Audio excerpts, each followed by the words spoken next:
இன்னைக்கு பாத்தீங்கன்னா மாநிலவை தேர்தல் எப்ப நடக்க போகுது அப்படின்னு டேட்டுங்கிறது இப்ப அறிவிச்சிருக்காங்க. அது மட்டும் இல்லாம எந்தெந்த மாநிலங்களுக்கு இந்த தேர்தலுங்கிறது நடக்க போகுது அப்படின்னு பாத்தீங்கன்னா அதுவும் பாத்தீங்கன்னா வெளியிட்டிருக்காங்க. அது மட்டும் இல்லாம இந்த தேர்தல்ல என்னென்ன நடைமுறைகள் கொண்டு வந்திருக்காங்க அப்படின்னு பாத்தீங்கன்னா தேர்தல் ஆணையம் பாத்தீங்கன்னா வெளியிட்டிருக்காங்க.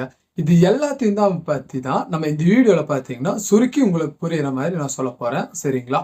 அதனால இந்த வீடியோவை லாஸ்ட் முடிய ஸ்கிப் பண்ணாம பாருங்க. அப்பதான் உங்களுக்கு இந்த வீடியோ உங்களுக்கு புரியும். ஓகேங்களா?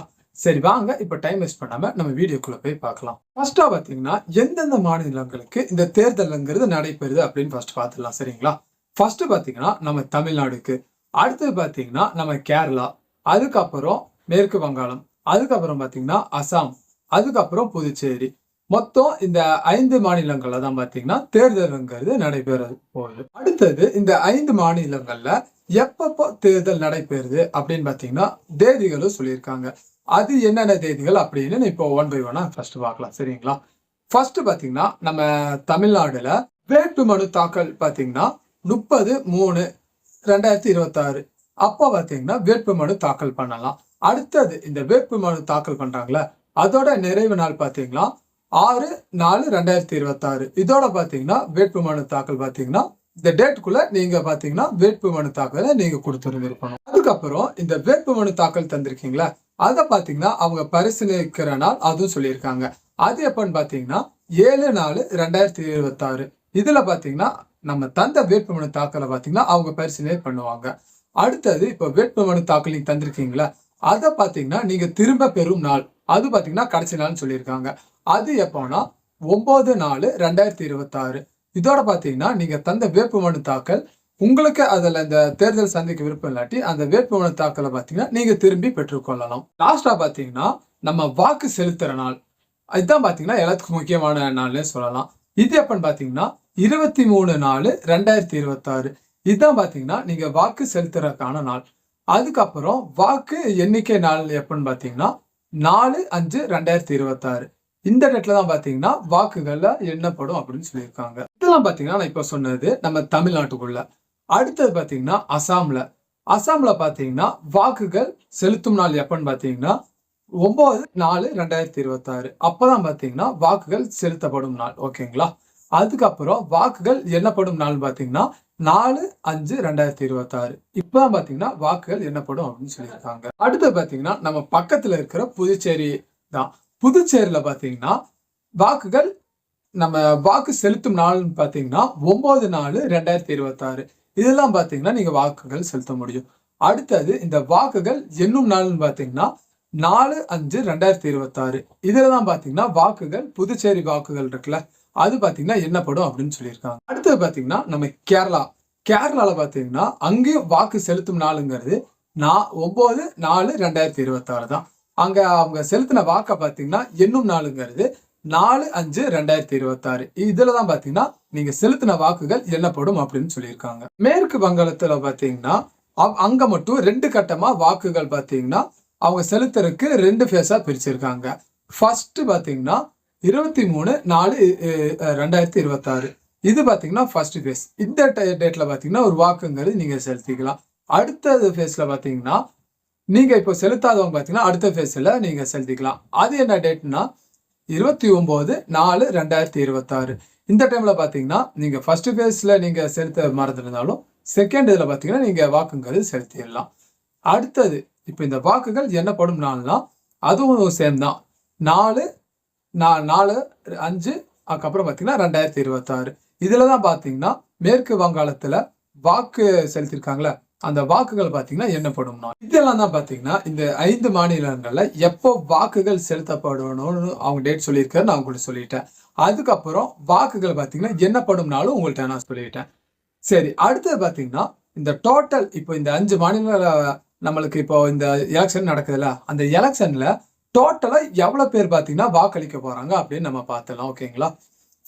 மொத்த டோட்டலா என்னென்ன ஸ்டேட் பாத்தீங்கன்னா நம்ம தமிழ்நாடு, அதுக்கப்புறம் கேரளா, மேற்கு வங்காளம், அசாம், புதுச்சேரி, அதுக்கப்புறம் பாத்தீங்கன்னா புதுச்சேரி இந்த மாநிலங்கள்ல பாத்தீங்கன்னா டோட்டலா ஒட்டுமொத்தமா பாத்தீங்கன்னா 17.4 கோடி வாக்காளர்கள் பாத்தீங்கன்னா இந்த 5 மாநிலத்துல இருக்காங்க அப்படின்னு சொல்லியிருக்காங்க. அது மட்டும் இல்லாம மொத்தமா பாத்தீங்கன்னா 800 இதுல இருக்கிற தொகுதிகள் பாத்தீங்கன்னா மொத்தமா 824 தொகுதிகள் இருக்குன்னு சொல்லியிருக்காங்க. அதுக்கப்புறம் இந்த எல்லா மாநிலங்களுக்கும் சேர்த்து வாக்குச்சாவடிகள் பாத்தீங்கன்னா 2.19 லட்சம் பாத்தீங்கன்னா வாக்குச்சாவடிகள் அமைக்கப்படும் அப்படின்னு பாத்தீங்கன்னா தேர்தல் ஆணையம் சைட்ல இருந்து நமக்கு நியூஸ்ங்கிறது கிடைச்சிருக்கு. நம்ம பாத்தீங்கன்னா இப்ப ஒட்டுமொத்த இந்த 5 மாநிலங்கள்ல நம்ம சேர்த்து பார்த்திருந்தோம். இப்ப பாத்தீங்கன்னா நம்ம தமிழ்நாட்டுல எவ்வளவு வாக்காளர்கள் இருக்காங்க அப்படின்னு நம்ம பார்த்துடலாம். நம்ம தமிழ்நாடுல பொறுத்த அளவுக்கும் நம்ம தமிழ்நாட்டுல பாத்தீங்கன்னா 5.67 கோடி வாக்காளர்கள் டோட்டலா நம்ம தமிழ்நாட்டுல இருக்காங்க. சரிங்களா? அதுக்கப்புறம் டோட்டலா வாக்குச்சாவடிகள் எவ்வளவு அமைக்கப்படும் அப்படின்னு சொல்லியிருக்காங்கன்னா 75,032 வாக்குச்சாவடிகள் பாத்தீங்கன்னா அமைக்கப்படும் அப்படின்னு தேர்தல் ஆணையம் சைடுல இருந்து சொல்லியிருக்காங்க. இந்த தேர்தலை பாத்தீங்கன்னா நான் சொல்லியிருந்தேன், மேற்கு வங்காளத்துல பாத்தீங்கன்னா 2 பேஸா பாத்தீங்கன்னா இந்த வாக்குகள் செலுத்தப்படும் அப்படின்னு சொல்லியிருந்தாங்க அப்படின்னு. ஆனா போன நம்ம 2021 பாத்தீங்கன்னா அப்ப பாத்தீங்கன்னா 8 பேஸா பாத்தீங்கன்னா இந்த தேர்தலுங்க நடத்தி இருந்தாங்க. அதுக்கப்புறம் நாளைக்கு பாத்தீங்கன்னா கொஞ்சம் மாநிலங்கள்ல வேட்புமனு தாக்கல் அத பாத்தீங்கன்னா நடத்துறதுக்கு நாளையோட பாத்தீங்கன்னா ஸ்டார்ட் பண்ண ஆரம்பிக்க போறாங்க. அது என்னென்ன மாநிலங்கள்னா அசாம், கேரளா, புதுச்சேரி இந்த மாநிலங்கள்ல பாத்தீங்கன்னா நாளைக்கு வேட்புமனு தாக்கல் செய்யறதுக்கு பாத்தீங்கன்னா ஸ்டார்ட் பண்ண போறாங்க. இந்த வேட்புமனு தாக்கல் செய்யறதுக்கான கடைசி நாள் பாத்தீங்கன்னா 26ஆம் தேதிக்குள்ள பாத்தீங்கன்னா நீங்க வேட்புமனு தாக்கல் பண்ணியிருக்கணும் அப்படின்னு இந்த மாநிலங்கள் பாத்தீங்கன்னா சொல்லியிருக்காங்க. அதுக்கப்புறம் இந்த புதுச்சேரி யூனியன் பிரதேசத்துல இப்போ இந்த ஏப்ரல் 4ஆம் தேதி தான் ஏப்ரல் 9ஆம் தேதி தான் இந்த எலெக்ஷன்ங்கிறது நடக்க போகுது. இந்த எலெக்ஷனோட சேர்த்து நம்ம தமிழ்நாட்டுல பாத்தீங்கன்னா மே 4ஆம் தேதி பாத்தீங்கன்னா இந்த எலெக்ஷன்கள் முடிஞ்சு இத வாக்குகள் பாத்தீங்கன்னா எண்ண ஆரம்பிக்க போடும். இந்த எண்ணிக்கை பாத்தீங்கன்னா நம்ம புதுச்சேரிக்கும் தமிழ்நாடு சேர்த்தே நடத்தப்படும் அப்படின்னு சொல்லியிருக்கு. இதுதான் பாத்தீங்கன்னா இதுல இம்பார்ட்டன்டான நியூஸ்னு சொல்லலாம். இந்த ஒவ்வொரு வாக்குகள் எவ்வளவு முக்கியம் அப்படின்னு இந்த தேர்தல் ஆணையம் பாத்தீங்கன்னா இந்த செயலாலேயே அவங்க பாத்தீங்கன்னா நம்மளை கவர்ந்திருக்காங்கன்னு சொல்லலாம். அப்படி என்ன பண்ணிருக்காங்கன்னா நம்ம தமிழ்நாட்டுல இருக்கிற தேனி மாவட்டத்துல வர்த்தநாடு அப்படிங்கிற ஒரு மலைப்பகுதி இருக்கு. அந்த மலைப்பகுதியில பாத்தீங்கன்னா வெறும் 5 வாக்காளர்கள் தான் இருக்காங்க. அந்த வாக்காளர்களுக்காக பாத்தீங்கன்னா இந்த வெள்ளிமலை பகுதியில வாக்குச்சாவடி மையம் அமைக்கப்படும் அப்படின்னு சொல்லியிருக்காங்க. அமைக்கிறது மட்டும் இல்லாம அங்க பாத்தீங்கன்னா ஒரு 3 மணி நேரத்துக்கு அதிகாரிகள் இருப்பாங்க. நீங்க உங்க வாக்குகளை பாத்தீங்கன்னா செலுத்திட்டு போகணும் அப்படின்னு சொல்லியிருக்காங்க. இதெல்லாம் பாத்தீங்கன்னா நான் இப்ப சொன்னது எப்போ எலெக்ஷன் நடக்க போகுது, அதுக்கப்புறம் அவங்க வாக்குகள் எப்போ அறிவிக்கப்படும் அப்படிலாம் பாத்தீங்கன்னா உங்களுக்கு புரியுற மாதிரி நான் சொல்லியிருப்பேன்னு நினைக்கிறேன். அடுத்தது இப்போ நம்ம தமிழ்நாட்டுல மட்டும் இல்லாம இந்த 5 மாநிலங்கள் தேர்தலையும் இப்போ நம்ம வாக்களிக்க போறோம்ல நம்ம அந்த பூத்துக்கு இந்த தேர்தல் ஆணையம் பாத்தீங்கன்னா என்னென்ன நம்மளுக்கு வசதிகள் பண்ணி தந்திருக்காங்க அப்படின்னு பாத்தீங்கன்னா அவங்க லிஸ்ட்ங்கிறது நம்மளுக்கு கொடுத்துருக்காங்க. அது என்னன்னு இப்போ ஃபர்ஸ்ட் பார்க்கலாம். ஃபர்ஸ்ட் பாத்தீங்கன்னா குடிநீர் வசதி இருக்கும் அப்படின்னு சொல்லியிருக்காங்க. அடுத்தது கழிப்பிட வசதி இருக்குன்னு சொல்லியிருக்காங்க. அதுக்கப்புறம் மாற்றுத்திறனாளிகள் பாத்தீங்கன்னா போயிட்டு வரக்கு அந்த வழியும் பாத்தீங்கன்னா அமைக்கப்படும் அப்படின்னு சொல்லியிருக்காங்க. அதுக்கப்புறம் உதவி மையம் அதுவும் இருக்குன்னு சொல்லியிருக்காங்க. நெக்ஸ்ட் பாத்தீங்கன்னா மூத்த குடிமக்கள் இருக்காங்களே அவங்களுக்கும், அதுக்கப்புறம் இந்த மாற்றுத்திறனாளிகள் இருக்காங்களே அவங்களுக்கும் சிறப்பு வாக்கு மையங்கள் அமைக்கப்படும் அப்படின்னு சொல்லியிருக்காங்க. அதுக்கப்புறம் இந்த எந்த எலெக்ஷனும் இல்லாத ஒரு ஸ்பெஷல் பாத்தீங்கன்னா இந்த எலெக்ஷன்ல இந்த இதுன்னு சொல்லலாம். இதுல என்ன பண்ணியிருக்காங்கன்னா ஃபர்ஸ்ட் டைமா பாத்தீங்கன்னா நம்ம மொபைல் போனை உள்ள கொண்டு போறதுக்கு அலோவ் பண்ணியிருக்காங்க. ஏன்னா நம்ம போன எலெக்ஷன்லாம் பாத்தீங்கன்னா நம்ம மொபைல் போனை உள்ள கொண்டு போற கூட நம்மளுக்கு அலோவ் பண்ணியிருக்க மாட்டாங்க. ஆனா இந்த இதுல பாத்தீங்கன்னா நம்ம மொபைல் போனை பாத்தீங்கன்னா வைக்கிறதுக்கு ஏற்பாடு பண்ணியிருக்காங்க அப்படின்னு சொல்லியிருக்காங்க. ஆனா இந்த மொபைல் போனை பாத்தீங்கன்னா உள்ள கொண்டு போறதுக்கு அளவு இல்லை. நீங்க உள்ள போனாலும் பாத்தீங்கன்னா இந்த வாக்கு செலுத்துறோம்ல அங்க முன்னாடியே பாத்தீங்கன்னா ஒரு பாதுகாப்பான கவுண்டர் இருக்கும். அங்க பாத்தீங்கன்னா உங்க மொபைல் போனை நீங்க ஒப்படைச்சுதான் உங்க வாக்குகளை நீங்க செலுத்த போகணும் அப்படின்னு பாத்தீங்கன்னா இந்த உத்தரவும் போட்டிருக்காங்க. அதுக்கப்புறம் ஒரு வாக்குச்சாவடியில பாத்தீங்கன்னா அதிகபட்சமா பாத்தீங்கன்னா 1200 வாக்காளர்கள் மட்டும்தான் வாக்குகள் செலுத்தக்கூடும் அப்படின்னு சொல்லியிருக்காங்க. லாஸ்ட் ஒன்று பாத்தீங்கன்னா அனைத்து வாக்குச்சாவடிகளிலும் சிசிடிவி கேமரா மூலம் பாத்தீங்கன்னா 24 மணி நேரம் இப்போ அங்க நடக்குது தெரியுமா, என்னென்ன விஷயம் நடக்குதோ அதெல்லாம் பாத்தீங்கன்னா கண்காணிக்கப்படும் அப்படின்னு சொல்லியிருக்காங்க. அதுக்கப்புறம் பாத்தீங்கன்னா இந்த 5 மாநிலங்கள்லயும் தேர்தலோட நடத்தை முறை பாத்தீங்கன்னா செல்லாது அப்படின்னு சொல்லியிருக்காங்க.